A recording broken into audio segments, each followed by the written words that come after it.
Olá, meus queridos alunos do curso técnico em edificações integrado ao ensino médio. Vamos então dar prosseguimento ao nosso programa de planejamento de obras. Vamos voltar então à questão de verdadeiramente como nós fazemos para planejar uma obra. E hoje nós vamos entrar num assunto que é um dos pontos-chave para o planejador, a precedência. O que será precedência? Queridos, a precedência ela tem por objetivo estabelecer a lógica que coordena os serviços no WBS ou no EAP. Ou seja, como que a gente executa aqueles serviços relacionados no EAP ou no nosso WBS? Será que a gente pode executar em qualquer ordem? Ou será que tem uma sequência necessária para tornar aquele escopo execuível? Certamente que tem. Então, precedência, a definição de precedência é a seguinte: a sequência lógica das atividades do projeto recebe o nome de precedência. Então, é como se nós pudéssemos amarrar, criar um elo, uma corrente, que uma vai levando a outra. Amarrar uma atividade à outra é uma operação das mais relevantes do planejamento. A definição das durações e o estabelecimento da interdependência entre as atividades são os pontos-chave do planejamento. Vocês se lembram que há algumas aulas atrás nós fizemos muitos exercícios para cálculo de durações de atividades. E nessas durações, para este cálculo, nós nos utilizamos de duas técnicas. Uma era de compreender, de interpretar os coeficientes de consumo das composições unitárias de serviço, e a partir dali a gente calculava a produtividade daquela equipe que estava lá colocada, né? Para a gente saber quanto tempo ia durar uma atividade ou qual a produtividade, aquela equipe composta por um pedreiro, um servente, quanto tempo eles iam demorar para produzir 1 metro quadrado. Ou a gente também poderia ver sobre um outro olhar, quantos metros quadrados de um determinado serviço aquela equipe produzia em 1 hora ou em um dia. Então, isso já está mais relacionado com produtividade, que foi a outra técnica que nós utilizamos, a outra metodologia para cálculo das durações, porque existem alguns levantamentos, registros feitos ao longo da vida prática de vários engenheiros e outros profissionais que anotaram, que registraram a produtividade das equipes para uma série de serviços. Então, nós já fizemos esse tipo de atividade, o cálculo das durações. Agora, nós vamos avançar um pouco mais no planejamento, que é, além das durações, nós temos que estabelecer a lógica, a interdependência entre as atividades ou entre os serviços que compõem o WBS de uma obra. Para isso, nós precisamos aprender algumas definições, né?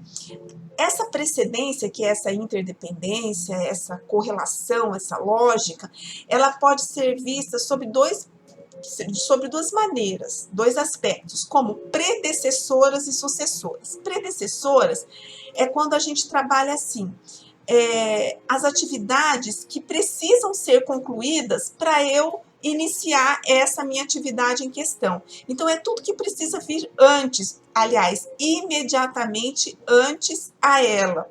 Isso é predecessora. Então, outros termos para predecessoras é precedente, antecessoras e antecedentes.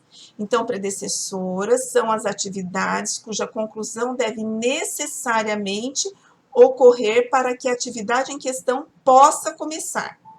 Portanto, é necessário identificar e registrar de que outras atividades ela depende imediatamente ou diretamente. Bem, sucessoras, né? Uma atividade é dita sucessora a outra quando pode ser iniciada imediatamente depois, imediatamente após a conclusão desta. Outros termos são sucedentes e subsequentes. Queridos, entretanto, aqui já vale deixar bem claro que é muito mais simples para nós, a maioria das pessoas, a maioria esmagadora dos planejadores, dos engenheiros, dos técnicos que trabalham com planejamento, preferem trabalhar com antecessora. Parece que a gente predecessor, ou antecessor, ou precedente, né? Parece que funciona melhor, que a gente é mais óbvio para o nosso raciocínio imaginar a atividade que deve vir antes do que a que deve vir depois, né? Então, e o nosso raciocínio é facilitado quando a gente faz a seguinte pergunta: a gente pode criar, né, a resposta, um meio de obter a resposta, fazendo a seguinte pergunta auxiliar: de quem esta atividade depende? Outra questão muito importante que a gente precisa frisar aqui é a questão dessa dependência imediata ou direta, para a gente evitar redundâncias. E o que a gente quer dizer com isso? Por exemplo, vamos pegar um exemplo muito simples para compreendermos esse termo dependência imediata. Olha, nós temos uma obra lá e vamos supor então que nós temos as seguintes atividades: locação da obra, escavação, forma, armação e concretagem. Bem, para que a gente consiga iniciar a escavação, é necessário que tenha sido feita a locação da obra. Portanto, a locação é a predecessora, é a antecessora da escavação. Para que eu possa colocar as formas, né, no local, montar as formas, eu preciso ter feito a escavação. Portanto, a escavação é predecessora da forma. Da mesma maneira que a armação precisa que as formas tenham sido concluídas para que eu possa, assim, montar a armação dentro das formas. Então, a forma é predecessora da armação.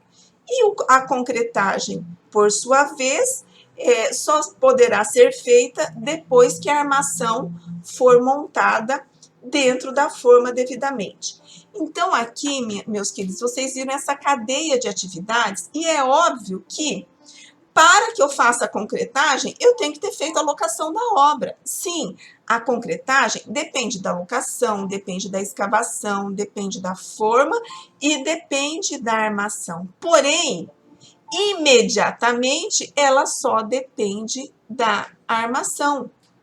Porque uma vez que a armação depende da forma, a forma da escavação, a escavação da locação, eu não preciso ficar repetindo todas essas predecessoras em cada uma das atividades. Por isso que esse método, ele é funcional e excelente, desde que pensemos sempre em termos de dependência imediata.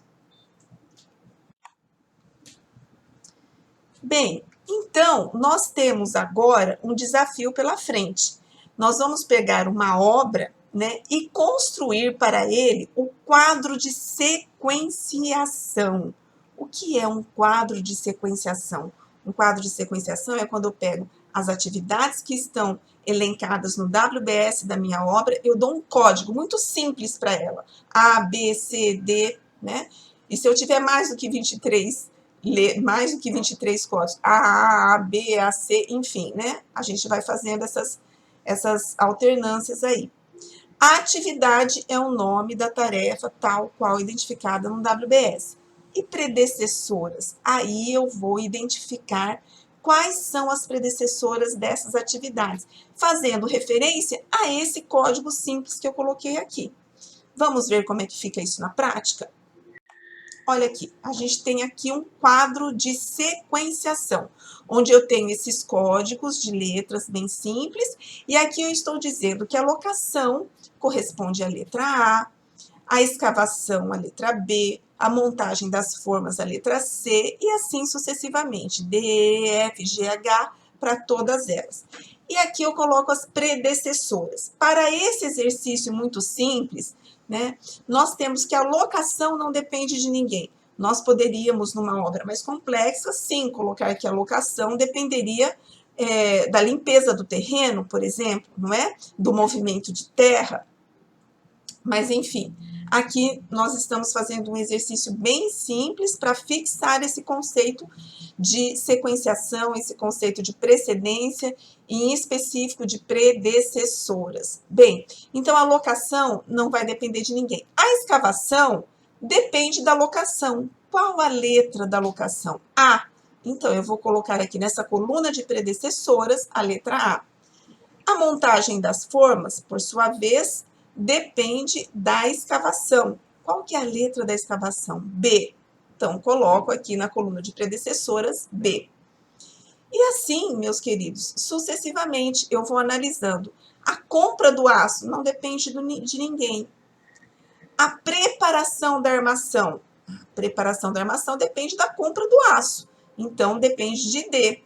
E a colocação da armação? A colocação da armação, eu só vou poder colocar a armação quando a forma estiver montada e quando a armação também estiver cortada e dobrada, né? Então, a colocação da armação vai depender de C, que é a montagem das formas, e de E, que é a preparação da armação. Aqui ele também colocou uma atividade chamada mobilização da betoneira, que não depende de ninguém. E depois a concretagem, que vai depender da mobilização da betoneira e também vai depender da colocação da armação, que é a letra F. Pronto, fiz um quadro de sequenciação. Obviamente que nem tudo é tão simples assim, mas nós vamos praticar com uma obra mais elaborada para a gente fixar esse conceito de predecessoras. Mais para frente, meus queridos, esse quadro ele vai ficando cada vez mais completo. Então, além de colocar essas predecessoras, eu posso colocar ali a equipe que trabalha nessa locação. Por exemplo, a escavação da fundação é um servente? Então, eu coloco lá um servente. E qual que é a produtividade desse servente? Então, eu também posso colocar lá, ok?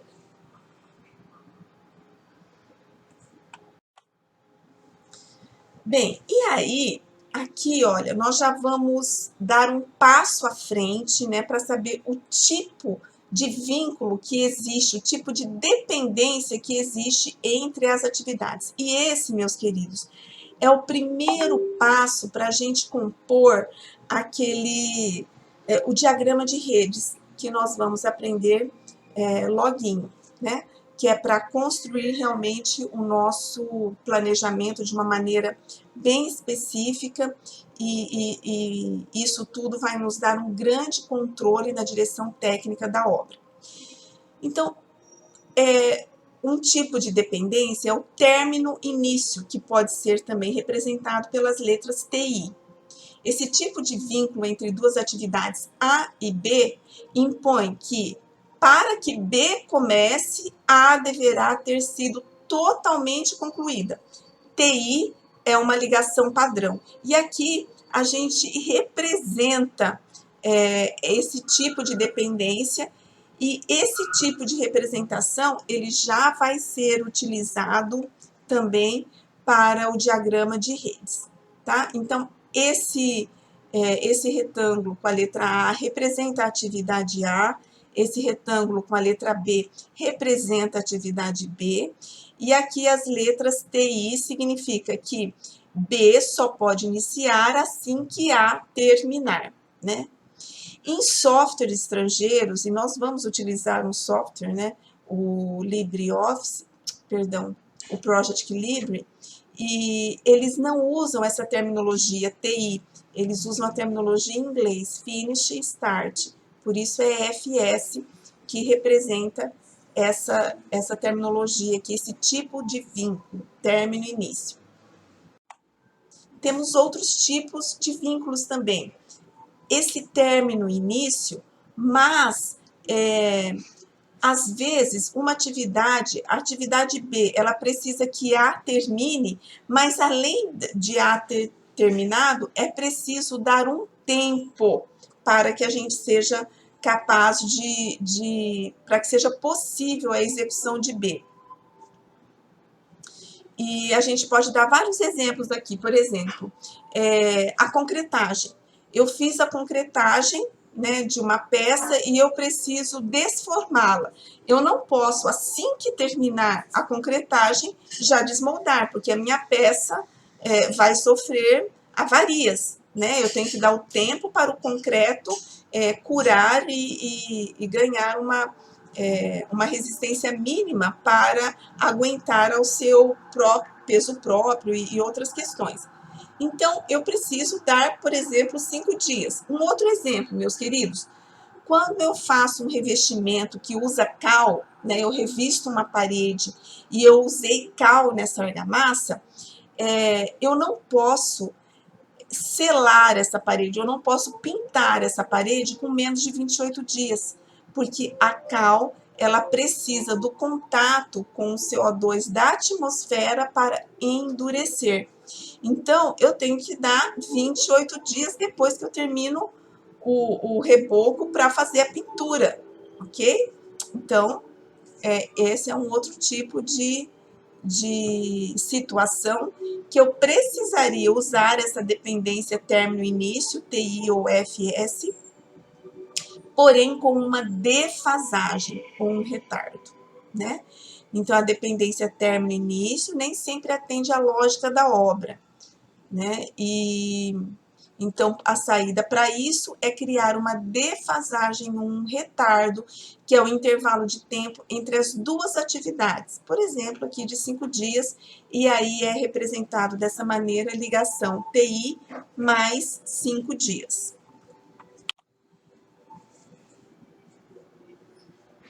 E aqui, meus queridos, esse outro tipo de ligação, existem vários outros tipos de ligação, mas eu vou ficar com essas daqui, porque é mais do que o suficiente para a gente trabalhar com as nossas obras e, enfim, né? Nós já conseguimos fazer um bom planejamento utilizando essas atividades. A gente pode ter também a dependência início-início. É utilizada quando uma atividade não precisa que sua predecessora esteja 100% terminada. B pode começar sem que A esteja concluída. Esse tipo de ligação também pode acontecer com uma defasagem, né, que eles chamam de lead. Exemplo, né, de início, instalações hidráulicas e instalações elétricas, né, podem começar juntas. Exemplo 2 com defasagem, alvenaria e chapisco. Eu fiz a alvenaria, eu não preciso construir toda a alvenaria da edificação para começar a chapiscar. Eu posso construir um pouco, então dar uma defasagem aí de 5 dias, 10 dias e iniciar o chapisco, tá bom? Essa ligação início-início, que é representada assim, mais 5 com defasagem, nos softwares é SS de start-start. Bem, meus queridos, é isso. Vamos agora praticar.